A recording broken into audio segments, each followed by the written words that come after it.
Hey guys, it's Aaron with Race Marketing. I'm here in my studio in a creative space for me, but I wanted to share with you today some tips that I found very helpful in managing employees in all of the businesses that I run. Let's get into it. One of the most difficult things about owning and operating a business is the management of your employees. If you've been in business for a while, then you've probably gotten to a place where you have grown and needed more help. And when you get more help, basically what you're trying to do is duplicate yourself. Hey, I can't do this alone. I need some assistance here. And so you're going to pick the place of the highest return on investment and hire somebody to be able to help with those things. But that comes with a whole list of problems and issues. Number one, your employees are not you. They can't read your mind. They don't know why you started or what your values are. And so you have to onboard them in a way that helps them to catch the vision. But I'm not going to talk about that today. I'm going to save that for a different video. What I want to focus on today is once you already have employees, how you regularly give them feedback and motivate them to continue to work toward the vision of your company. These things have been very helpful and essential to the success of my companies, and I'm hoping that they will serve you well too. The first thing I want you to focus on is, does the position that you've hired for have a clear job description, clear tasks, and roles and responsibilities that that person are going to be responsible for? If not, you want to take the time to clearly outline that. What are they supposed to do? What does success look like in that position? Because if you don't do that, what happens is you have someone where you're trying to hold them accountable for everything. That can lead to employee burnout and frustration. If someone thinks that they were hired for one thing, but you're then asking them to help with another thing, they could be being pulled in multiple different directions. And for someone to be fulfilled and to have success in their position, ultimately, they need clear lanes to run in. So write out their job description. What does success look like in their position?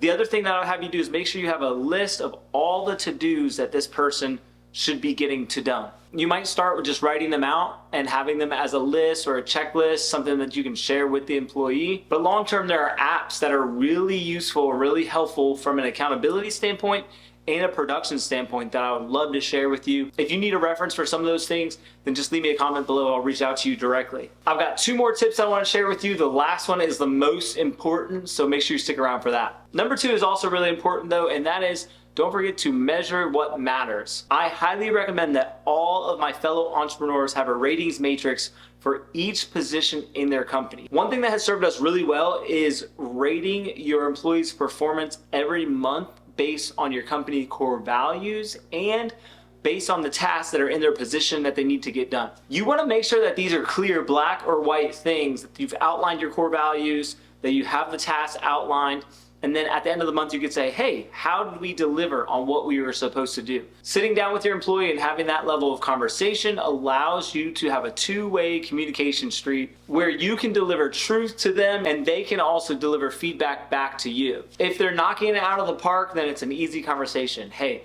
you are all in the green this month. You're crushing it here, you're crushing it here.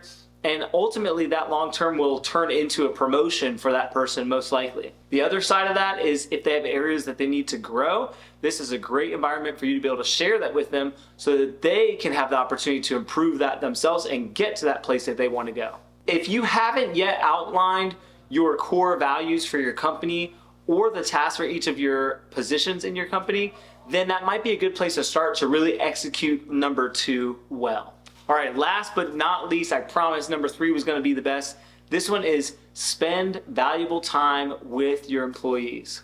As the leader of your company, you cast vision. And unless you have somebody underneath of you at this stage that can do that for you, you need to make sure that you're injecting your vision, your passion into the company.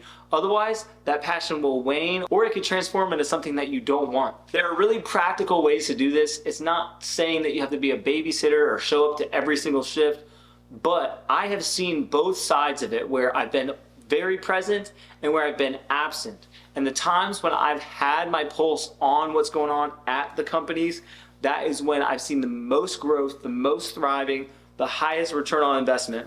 I've heard other people suggest that some of the best time you can spend as an owner, as a CEO, is to take each and every one of your employees out for a coffee and just to ask them how their day is going, how their life is going, what their dreams are, A lot of times these conversations give you information that allow you to help that person on their journey or find a really valuable place for them to be serving in your company further to cast long-term vision. My goal in sharing all of this is to help you to be able to identify some of the things that allow you to plan for the future. If you don't want a revolving door of employees having to retrain, rehire, deal with the same issues over and over again, then this is the path forward to be able to build long-term people in your company that can help you to grow and duplicate yourself like you wanted to in the first place.